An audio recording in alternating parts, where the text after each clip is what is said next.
ನೋಡಿ ನನ್ನ ಬಂಧುಗಳೇ, ನಾಳೆ ಹೊಸ ವರ್ಷ ಬರ್ತಾ ಇದೆ. ಸೊ ಅದಕ್ಕೋಸ್ಕರ ಜನ ಚೇಂಜ್ ಕೇಳ್ತಾರೆ ಕಾಂತ. ನಾನು ಸಿಂಗಪುರ್ಗೆ ಹೋಗಿ ಡ್ರೆಸ್ ಚೇಂಜ್ ಮಾಡ್ಕೊಂಡು ಬರ್ತೀನಿ ಅಂತ ನಮ್ಮ ತಲೆಹರಟೆ ಸಿಂಗಪುರ್ಗೆ ಹೋಗಿದ್ದಾನೆ.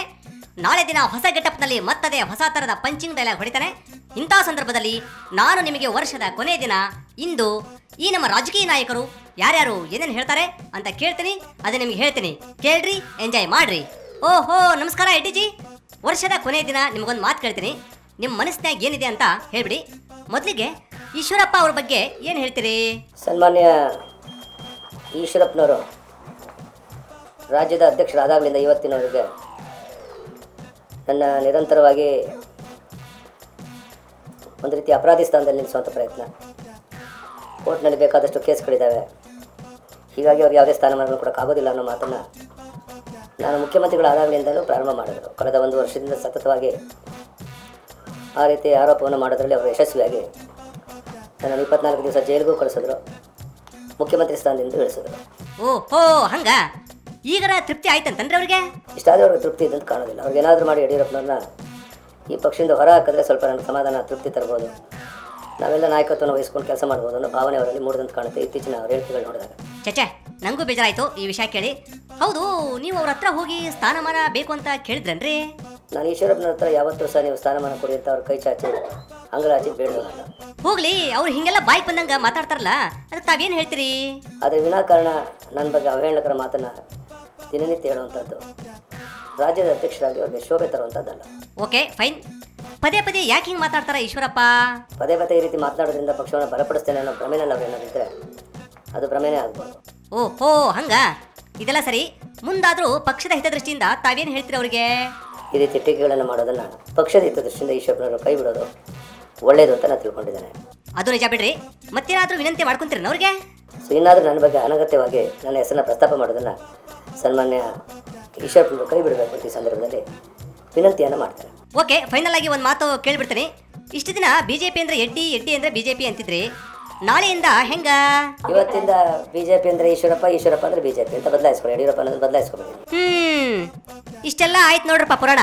ಅದಕ್ಕೆ ತಾವೇನು ಹೇಳ್ತೀರಿ ಹೇಳ್ರಿ, ಅದನ್ನು ಕೇಳಿ ಶಿವ ಅಂತ ಹೊರಟು ಬಿಡ್ತೇನೆ. ನಾನಿವತ್ತು ಯಾವುದೋ ಹೇಳಿಕೆಗಳು ಕೊಡೋಕ್ಕೆ ನಾನು ಇಷ್ಟಪಡೋದಿಲ್ಲ. ನಾನು ಯಾವಾಗ ಹೇಳಿಕೆ ಕೊಡಬೇಕು ಅಂತ ಅನಿಸುತ್ತೋ ಖಂಡಿತ ಕರೆದು ನಾನು ಹೇಳ್ತೀನಿ. ನಾನು ಹೇಳಿಕೆ ಕೊಡಬೇಕು ಅಂತ ಖಂಡಿತ ನಿಮ್ಗೆ ಕರೆದು ನಾನು ಹೇಳ್ತೀನಿ. ಅದಂಗೆ ಮಾತಾಡ್ತೀರಿ, ಬೇಕಾದಾಗ ಬಾಯಿ ಬಂದಂಗೆ ಮಾತಾಡ್ತೀರಿ, ಬರೀ ಎಡವಟ್ ಮಾಡ್ಕೊಂತ ನೋಡ್ರಿ. ಹೋಗಲ್ ಬಿಡಿ. ಸೇಮ್ ಜಿ, ಎಡ್ಡಿ ಜಿ ಬಗ್ಗೆ ತಾವೇನು ಕೌಂಟರ್ ಕೊಡ್ತೀರಿ? ನೀವರೇ ಹೇಳ್ರಿ. ಇಲ್ಲ, ಅವರ ಸ್ಟೇಟ್ಮೆಂಟ್ಗಳಿಗೆ ನಾನೇನು ಕೌಂಟರ್ ಮಾಡಲ್ಲ. ನಾನು ಕೋರ್ ಕಮಿಟಿಯನ್ನು ನಮ್ಮ ಅಧ್ಯಕ್ಷರು ಕರೆದಾಗ ಕೋರ್ ಕಮಿಟಿಯಲ್ಲಿ ಪಾರ್ಟಿಸಿಪೇಟ್ ಮಾಡೋದು ನನ್ನ ಜವಾಬ್ದಾರಿ, ಅದನ್ನು ಮಾಡ್ತೀನಿ. ಅಯ್ಯೋ ರಾಮ, ಈ 2011 ಕೊನೆ ದಿನ ಬಂದರೂ ಬರೀ ಇದೇ ಆಗೋಯ್ತು ನಿಮ್ಮದು. ಓಕೆ, ಆ ಭಗವಂತ ನಾಳೆಯಿಂದ ನಿಮ್ಗೆ ಒಳ್ಳೆ ಬುದ್ಧಿ ಕೊಡಲಿ.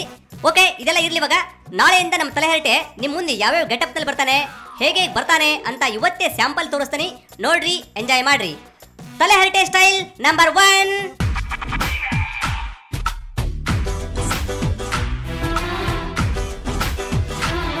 ತಲೆಹರಟೆ ತಲೆಹರಟೆ ನಿನ್ ತರಲೆ ತರ ಹೋಯ್, ನಿನ್ ಮಾತು ನಿನ್ ಸ್ಟೈಲು ಬಲು ಜೋರು ಕಣ ಹೋಯ್. Okay, super. ತಲೆಹರಟೆ getup number 2. Come on director, salam salam star maker, illi ella bari actors, begu ಒಳ್ಳೆ character, ನಿನ್ ಹಣೆ ಬರಹ ಬರೆಯೋ ಈ writer. Wow, what A getup. ಇವಾಗ ತಲೆಹರಟೆ getup number 3. The history becomes mystery and the story becomes misery. Understand? Misunderstand. ನನ್ನ ಮಾತುಗಳ different, ಈ ಭೂಮಿಯೇ ನನ್ನ ಕಾಲ್ಚೆಂಡು. ಸರಿ ತಪ್ಪುಗಳ ಟಾರ್ಗೆಟು, ತಪ್ಪು ಮಾಡೋಕೆ ಚೂರ್ ಚೆಂಡು. ಯಾರಿಗಾಗಲ್ಲ ನಾವು ಬೆಂಡು, ಯಾರಿಗಾಗಲ್ಲ ನಾ ಬೆಂಡು. ತರ್ಲೆ ತರ್ಲೆ ತರ್ಲೆ. ವಾವ್, ಸೂಪರ್ ಅಲ್ವಾ? ಓಕೆ, ನೋಡಿದ್ರಲ್ಲ, 2012 ಹೊಸ ವರ್ಷದಲ್ಲಿ ಎಲ್ರಿಗೂ ಶುಭ ತರಲಿ. Advance happy new year. ನಾಳೆಯಿಂದ ಹೊಸ ಗೆಟಪ್ನಲ್ಲಿ ತಲೆಹರಟೆ ಬರ್ತಾನೆ, ಮತ್ತೆ ಹೊಸ ಪಂಚಿಂಗ್ ಡೈಲಾಗ್ ಹೊಡಿತಾನೆ. ಮಿಸ್ ಮಾಡ್ಕೋಬೇಡಿ. ಬರ್ತೀನಿ. ಬಾಯ್ ಬಾಯ್.